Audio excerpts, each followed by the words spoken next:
Сен мени ук жакшылап. Эгер сен дагы бир жолу мындай кылсаң, мен сени аябайм. Сен мени түшүндүңбү, Абдулла?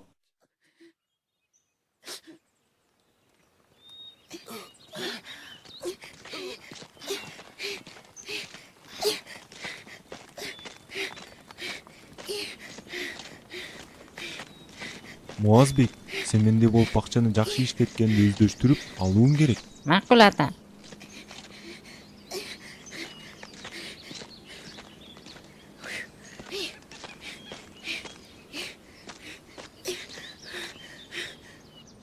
Муазбек, түштөнү малы болуп калды. Үйгө баралы.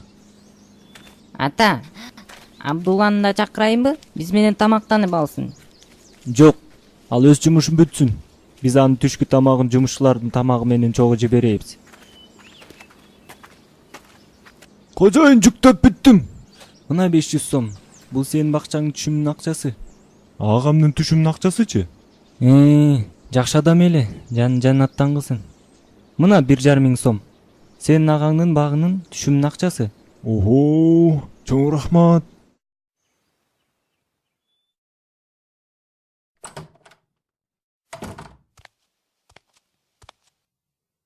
Муазбек. О, атаке. Келсең бери. Мен сага эмне деген белектерди алдым. Жана жаңы кийимдерди алып келдим. Карачы. Ассаламу алейкум, ага.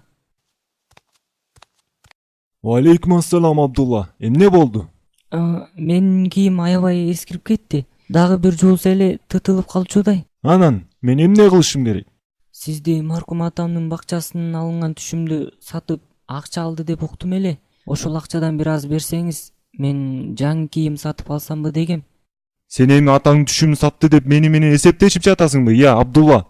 Жок, ага, мен сиз менен эсептешким келген эмес. Анан эмнени айтып жатасың? Кандай болгон күндө да атаңдын бакчасынын түшүмү 100 сомдон ашкан жок. Мен сени багып жатканыма карабай, ал акчаны сага деп сандыкка катып койгом. Аллах сизге ыраазы болсун, ага. Бар эми. Ассаламу алейкум, ага. Мен сага кандай жаңы кийимдерди алып келдим, көрдүңбү? Атаке, көрсөтчү. Мен аларды аябай көргүм келип жатат.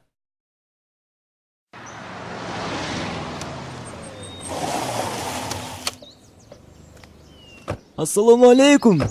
О, алейкум ассалам. Кош келиңиздер, мейман болуңуздар. Иштериң кандай, Жапар? Иштерим жакшы, Адилет. Келиңиз, өтүңүз. Жапар, кандай? Биз сенин жана уулуң Муазбектин алакы балыңарды бийлип кетели деп эле келип калдык. Ошондой эле биздин агабыздын уулу Абдулланын да абалынан кабар алалы дедик. Ал кайда? Ал бакчада ойноп жүргөн чыгар. Тигине атаке, келе жатат.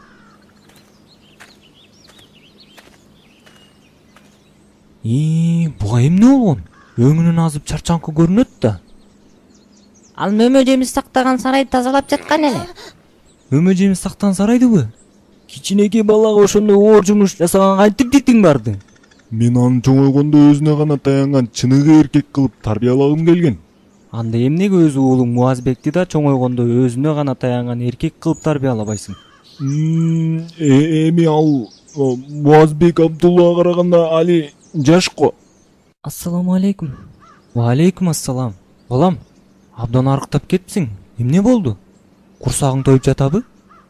Мен жумушчулар менен чогуу тамактанам. Алар болсо мага тамак калтырбай баарын жеп салышат.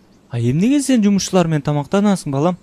Жапар агам айтат, мен жумушчулар менен чогуу отурсам, алар менен жакшы тил табышып кетем. Анан алар мага бакчада иштөөгө жардам берет деп. Жетимге ушундай да мамиле кылабы, я? Эмнеге өз жээниңди силер менен бир дасторконго отургузбайсың? Мен ойлогом, ал биз менен тамактанууда уялат го. Жалгыз жеген ыңгайлуу го деп. А эмнеге сен кийимдериңди алмаштырбайсың? Анткени менин башка кийимим жок, ага. А эмнеге жаңы кийим сатып албайсың, Абдулла? Мен Жапар агамдан сурагам, бирок ал менин атамдын түшүмү болгону 100 сом болгону жана ага эч кандай кийим келбейт экенин айтты. Болгону 100 сом? Бирок мен Турсунбек аке жолукканда ал биздин агабыздын түшүмүн сатып алган. Ал 1,5 миң сом болгонун айтты го. Калганы кайда? Мен Биз өзүбүздүн жетим жээнимизди сага баксын, карасын деп калтырганбыз. Ага камкордук көрүп, укугун коргоп, акысын аткарсын деп. А сен ага ушундай мамиле кылып жатасың. Сен эмне, Алладан коркпойсуңбу? Кантип өзүңдүн жетим жээниңе ушундай мамиле кылдың? Аллах Тааланын жетимдерге мал мүлкүнө жакындабагыла, бир гана жакшы ниет менен болсо мейли деп айтканын билбейсиңби? Мен жээнимдин мүлкүнө тийген жокмун. Же сен жаратканын жетимдердин мүлкүн тууралуу айтканын уккан эмес белең? Чынында жетимдердин малын зулумдук, кыянаттык менен жеген адамдар курчактарына от жеген менен барабар. Мен бул акчаны кызмат акым катары алдым. Анткени жээнимдин байлыгын көбөйтүп, сактап турганга өз күчүмдү, убакытымды коротуп жатпаймынбы? Бул эгер сен кедей болсоң, анан жетимдин мүлкүн сактоо сенин убакытыңды жана күчүңдү алып жатса туура болмок. Сен жараткан Аллахтын Куранда айтканын уккан эмессиңби? Алар чоңоюп балакатка жеткенче алардын мүлкүн жегенге шашылбагыла. Байлар кармангыла, ал эми кедейлер акыйкаттын чегинде гана жегиле. Муну менен эмнени түшүнсө болот? Бул мындайча, эгер сен кедей болсоң, анда Абдулланын мүлкүнөн алсаң болот. Бирок ашыкча ысырап кылып, баарын түгөтүп салбаш керексиң. Өтө аз да албаш керексиң. Андан өзүңө зыян болуп калышы мүмкүн. Бирок Аллах өз рахматынан сени бай адам кылды. Анын үстүнө Абдулланын мүлкү көп камкордукту талап кылбайт.